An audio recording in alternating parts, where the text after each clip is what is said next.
আসসালামু আলাইকুম সবাইকে, কেমন আছেন সবাই? এখানে হচ্ছে আমি 700 গ্রামের মতো শোল মাছ নিয়েছি। এখন হচ্ছে শোল মাছগুলোকে সুন্দর করে হচ্ছে আমি ধুয়ে নিয়েছি। এরপরে একটু লেবুর রস চিপে দিলাম। এরপরে হচ্ছে লবণ, হলুদ, মরিচের গুঁড়ো মিশিয়ে আমি সুন্দর করে হচ্ছে দেখেন উল্টে পাল্টে হচ্ছে ম্যারিনেশন করে রাখবো। আজকে ঐতিহ্যবাহী শোল মাছ দিয়ে হচ্ছে তরকারি করব। তো আমি হচ্ছে ম্যারিনেশনের পরে চুলায় একটি হচ্ছে কড়াই বসিয়ে দিলাম। কড়াইয়ের মধ্যে হচ্ছে সয়াবিন তেল গরম করে নিলাম। এরপরে হচ্ছে একে একে হচ্ছে মাছগুলোকে ছেড়ে দিচ্ছি চুলার মধ্যে, পাতিলের মধ্যে। তো মাছগুলোকে হচ্ছে উল্টে পাল্টে একটু ভেজে নিব। আমি খুব বেশি কড়া ভাজি করতেছি না, যেহেতু একদম ফ্রেশ মাছ এটা। তো এই পর্যায়ে হচ্ছে আমি নামিয়ে নিব।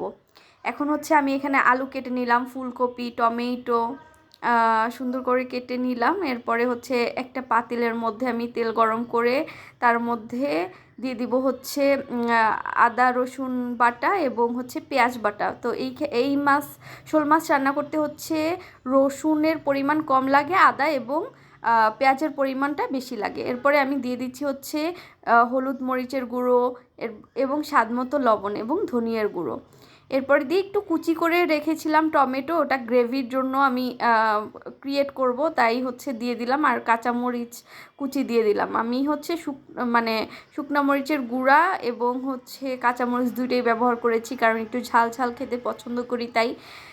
এ পর্যায়ে আমি হচ্ছে আগে আলু দিয়ে দিব, যেহেতু আলু শক্ত, আলু হতে একটু সময় লাগে। আমি সবজিগুলো একসাথে দিব না, সব পর্যায়ক্রমে দিব, যাতে করে সব কিছু ওয়েল কুক হয়ে যায়।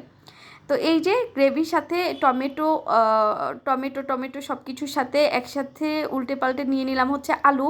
আলু একটু হয়ে গেলে আমি ঢেলে দিলাম হচ্ছে ফুলকপিটা আমি একদম ছোট করি নেই আর অনেক বেশি বড়ও করি নেই, মিডিয়াম পর্যায়ে হচ্ছে কাট করে নিয়েছি। এরপরে একটু ঝোল দিয়ে দিলাম, পানি দিয়ে দিলাম ঝোলের জন্য। এরপর আমি টমেটো দিয়ে দিব, সিম দিয়ে দিব, এই আর কি। তো সব কিছুকে হচ্ছে ভালোভাবে মিশিয়ে আমি একটু ঢাকনা দিয়ে ঢেকে দিলাম। ঢাকনাটা তুলে আমি একদম শেষ পর্যায়ে এসে ভেজে রাখা মাছগুলোকে দিয়ে দিব, দিয়ে আবার সুন্দর করে উল্টে পাল্টে নিব একটু কিছুক্ষণ। এরপরে ধনিয়া পাতাটা দিয়ে দিব। এই যে আমার রান্না হয়ে গেছে।